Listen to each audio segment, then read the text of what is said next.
Welcome to Andy's Garage. I'm Andy Phillips. Today we're back in the garage working on the Countach project. I have a lot of stuff that I want to try to get done during this time in here. The main one being getting the gauge cluster installed into the dash, everything wired and calibrated properly so we can put the dash back in place. We're also going to take a look at the engine fans, find out why they stopped working. I'm thinking it's probably a fuse, but we'll check that. And then if we have time, we're going to get into doing a little bit of the work on the body with the bump out around the tail lights and then possibly cutting out the window supports so we can start shaping those. So let's go ahead and get started. All right, let's take a look here at the gauge cluster. What I've done, so went ahead and wired the turning signals coming through the back. We have all of this put together. We put the custom lens in here so that it goes back to the purple display that was originally part of it when I got the vehicle, except now we have the new bezel is put on there. So that's been drilled out. Here's a couple shots showing some of the progress of what I had to do to get it to this point. Go ahead and take a look.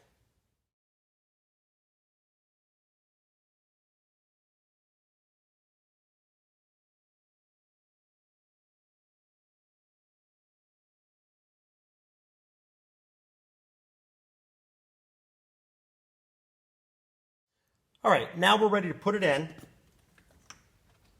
So let's take a look here and I'll show you what I did to wire it up so that way we can connect the male and female connectors.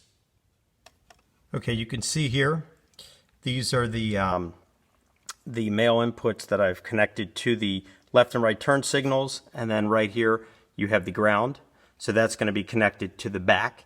Then here on this side here, what I've also done is I went ahead and I added this switch here to cycle through the odometer and the tachometer on the Dakota Digital, and then I added this reverse light so I can get rid of that beeping noise, which I just hate that. So went ahead and had to cut through the leather. It looks a little rough here, but once the car's done, we're going to detail it. All that'll be all cleaned up.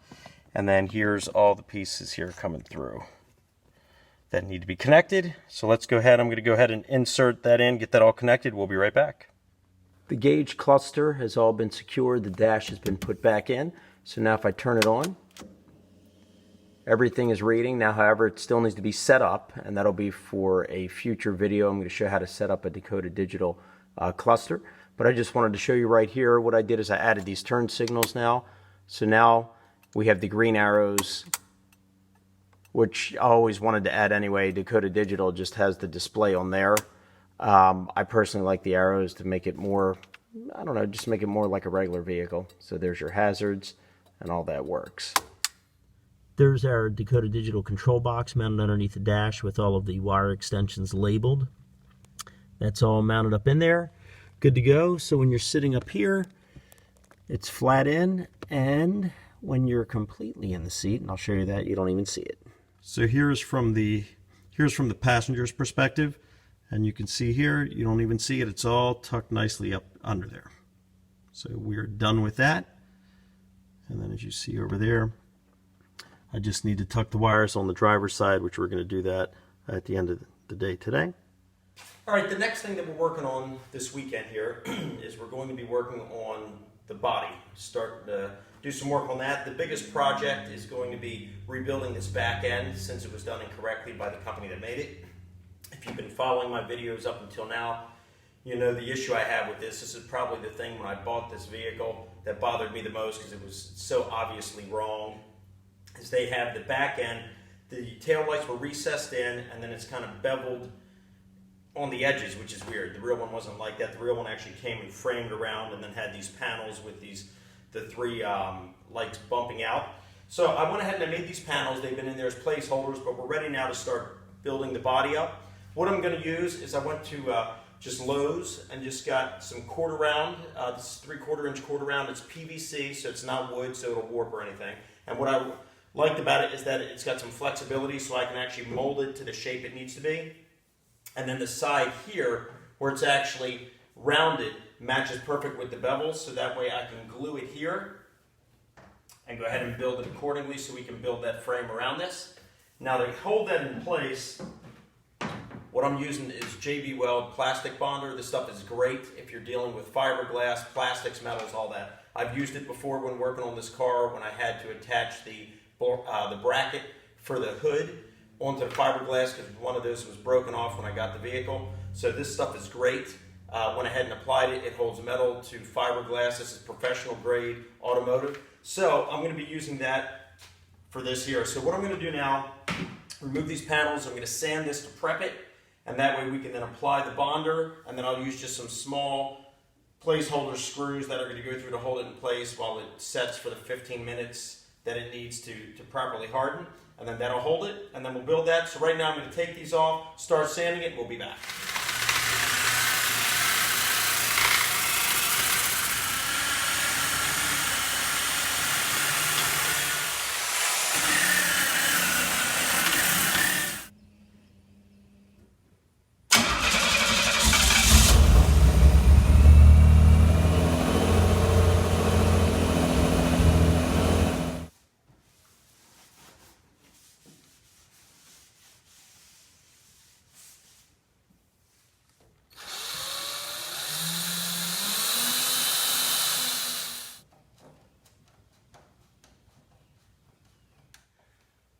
Everything has been built up here for the bump out.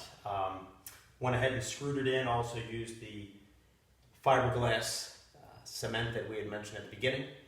Now we're just going to let it dry, and then we'll come back, put the panels in, make sure everything levels out, and then I need to build this piece here up in the middle, and then we should be good to go on that. Now, however, you'll notice that this is not totally matching the contours of the body, and that's because this is just pretty much just built up for now. Once I do the body on this thing, I'm going to go ahead and use body filler, blend it up real good, even shape it a little bit better, and then we'll sand it down to get it on the right angles and contours before we paint it, and that'll all look good. So that pretty much wraps up this back piece here. What's left now is just a couple odds and ends with cutting out the windows and then adding a little bit of body pieces around there to shape the windows more on how they should have been, and then that'll wrap it up for this time here in the garage working on the Countach project.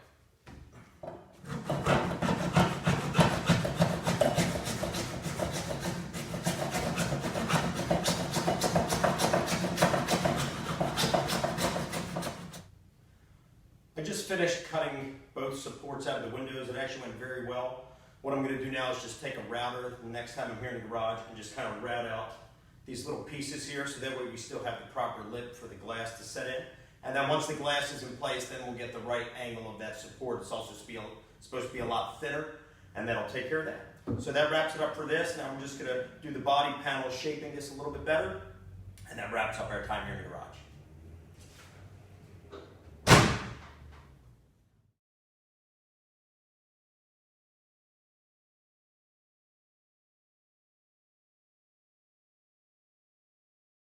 Everything is pretty much wrapped up for this time here in the garage. I have the extra body pieces that were put on here setting right now, which is going to add more of a curve to the window. The way that it was made, it has just a straight window curving up, where the original Countach actually came a little bit on an angle to match the point of the windshield. So we built those up on both sides there.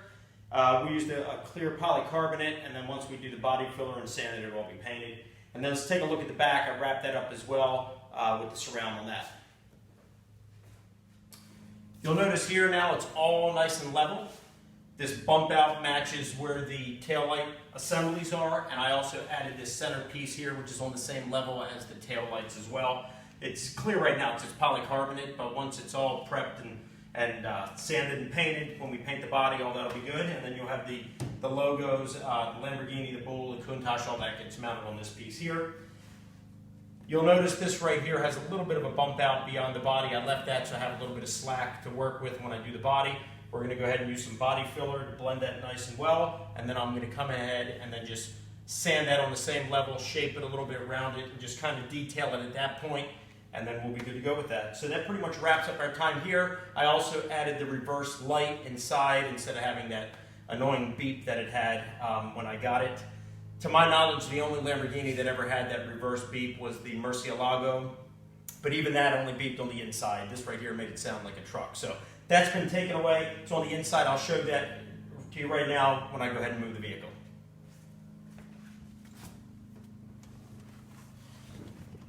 All right, you'll notice here, all the gauges all working fine. When I put it in reverse, now we have that reverse light that comes on instead of the beep, so we know that we're in reverse gear. Take it out of reverse, and it goes out. Let's go ahead and move the car.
much wraps up this episode in the garage working on the Countach project. I hope this video was informative and entertaining. Please send any questions, any comments. I would love to hear from you. As always, I appreciate the support, so please like this video, continue subscribing to this channel. I'm always posting new videos. We'll see you next time.